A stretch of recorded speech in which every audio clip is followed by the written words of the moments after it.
మలయాళ beauty Aparna Balamurali నటిగా మంచి గుర్తింపు తెచ్చుకుంది. హీరో సూర్య ఆకాశం నీ హద్దురా సినిమాతో తెలుగుతో పాటు తమిళంలో తన నటనతో ఆకట్టుకుంది. అయితే ఆ సినిమా హిట్ అయిన అపర్ణకు మాత్రం అవకాశాలు అంతంత మాత్రంగానే ఉన్నాయి. ఆ సినిమా తర్వాత పలు తమిళ, మలయాళ సినిమాల్లో కనిపించిన అపర్ణ తాజాగా రాయన్తో ప్రేక్షకుల ముందుకు రానుంది. కోలీవుడ్ నటుడు ధనుష్ స్వీయ దర్శకత్వంలో వస్తున్న ఈ మూవీలో సందీప్ కిషన్ కు జోడీగా అపర్ణ నటిస్తోంది. ఈ సినిమా జూలై 26న ప్రేక్షకుల ముందుకు వస్తోంది.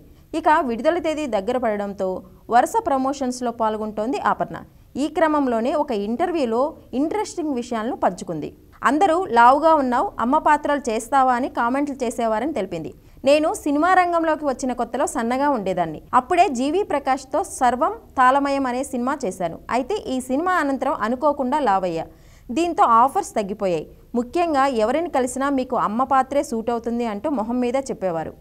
ఈమె హీరోయిన్గా పనికిరాదు అన్న కామెంట్స్ కూడా వెనుక నుండి వినిపించాయి. సోషల్ మీడియాలో కూడా నా మీద ట్రోల్స్ వచ్చాయి.